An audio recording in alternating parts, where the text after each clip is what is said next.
My child, the hidden pain, there's a kind of pain no one talks about, the kind you feel alone, smiling on the outside but broken on the inside, laughing with friends but crying at night. The world says, stay strong, move on, be happy, but you're exhausted trying to hold yourself together while everything inside is falling apart. That you've been through heartbreak, loss, rejection, fear, and maybe no one even noticed, but Jesus did. You see, the world looks at what's outside, but Jesus sees what's within. That he sees the tears no one else sees, that he hears the cries no one else hears, and when everyone else walks away, he walks in. The Lord is close to the brokenhearted and saves those who are crushed in spirit. Maybe you've been told you're not enough, too messed up, too far gone, but to Jesus you are not a mistake, you are not forgotten, you are chosen. That he didn't come for perfect people, that he came for you, the anxious, the tired, the overwhelmed, the ashamed. That he came for the one who says, I can't take this anymore, and he says back, I know. That's why I came. When life makes you feel worthless, Jesus calls you priceless. When people leave you behind, Jesus says, I will never leave you nor forsake you. When your heart is shattered, that he doesn't ignore it, he sits with you in the silence. Come to me, all who are weary and burdened, and I will give you rest. That he's not asking you to fix yourself, that he's asking you to come to him just as you are. You don't need a filter, you don't need to pretend, you don't need to hide, you just need to say, Jesus, I need you. And in that moment you will find what you've been searching for, not a religion, not a rulebook, but a savior who loves you more than you could ever imagine. Your pain does not disqualify you. It prepares you, because Jesus doesn't choose the perfect, he chooses the willing. Even when you feel broken, Jesus still chooses you, the God who weeps. Have you ever cried and no one noticed, felt pain so deep that no words could explain it?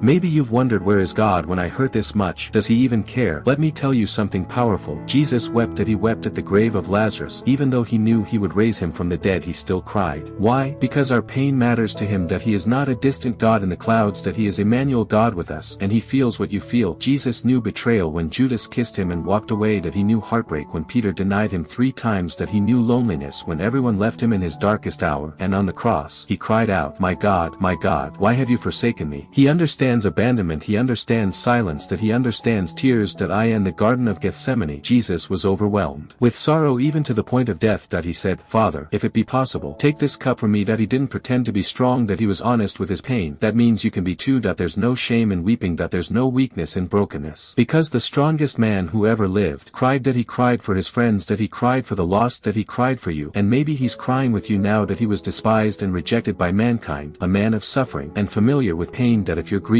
Jesus is sitting beside you. If you're anxious, he whispers peace in the chaos. That if you're numb, he's still near even when you can't feel him. That he doesn't always take the storm away, but he always sits in the boat with you. You're not alone. You've never been alone, even in the darkest nights. Jesus never left your side. You may not see him, but he sees you. You may not feel him, but he's holding every broken piece of your heart. You don't have to hide your tears. You don't have to fake a smile. You don't have to be okay all the time, because Jesus is okay with your mess, and he loves you in it. When you cry, that he weeps. When you fall, he lifts. When you break, he heals. Blessed are those who mourn, for they will be comforted. Don't hold it in anymore. Let it out, let it go, and let him in. Even when you're full of tears, Jesus still chooses you. The cross was for this. Have you ever thought, why did Jesus really have to die? Was it just for heaven someday? Was it just to forgive sin? Or was it also for this moment right here when you feel unloved, unseen, unworthy? The cross wasn't just about eternity. It was about you, here and now, your pain, your past, your shame, your silent battles. He carried all of it on his shoulders. Surely he took up our pain and bore our suffering. Every scar you hide, he wore on his back. Every fear you carry, he felt in the garden. Every guilt you bury, he nailed to the cross. That he could have walked away, that he could have called angels to rescue him, but he stayed. Why? Because love doesn't quit, love doesn't run. Love sacrifices. That he was pierced so you could be whole, that he was rejected so you could be accepted, that he was crushed so your soul could be healed. This isn't just a story in an old book.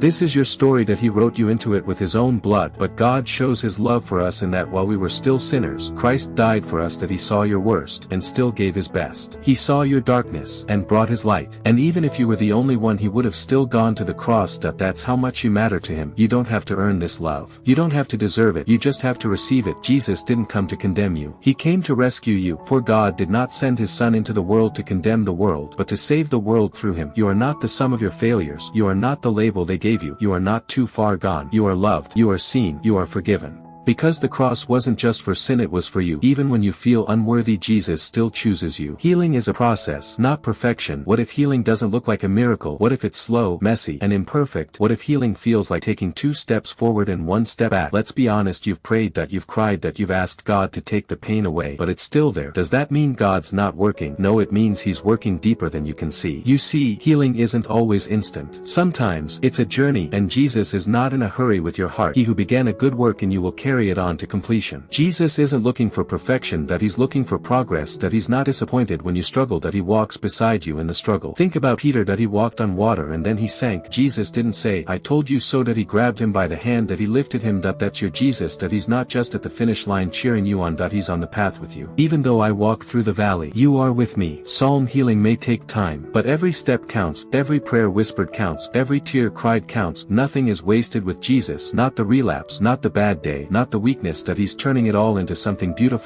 So stop beating yourself up, stop comparing your journey, stop thinking you're too far behind. Healing isn't a straight line, and Jesus isn't grading your progress, that he's just walking with you every moment, every mile, every mess. My grace is sufficient for you, for my power is made perfect in weakness. You don't have to pretend anymore, you don't have to wear the mask, you don't have to be strong all the time, because Jesus is strong for you, and he's not afraid of your process, that he honors it, that he's in it. Even when you feel like giving up, Jesus still chooses you. Your purpose isn't cancelled. Have you ever felt disqualified, like your past mistakes, your failures, your brokenness have somehow cancelled your purpose? Let me tell you the truth, God doesn't cancel people, he redeems them. The gifts and calling of God are irrevocable. You are not disqualified, that you're just in process, and your calling still alive, still active, still possible. Look at Moses, that he murdered a man, ran away, hid in the wilderness, then God called him to set a nation free. Look at David, he committed adultery and murder, and God still called him a man after his own heart. Look at Peter, that he denied Jesus 3 times and Jesus still said, "Feed my sheep." God doesn't throw people away, that he restores them, that he repurposes pain into power. You are not too broken to be used. You are not too late to begin again. You are not too far gone to walk in purpose. Your story, with every scar, every fall, every tear, is the very thing God will use to bring light to others. We know that in all things God works for the good of those who love him. Romans, God doesn't just save you, he sends you.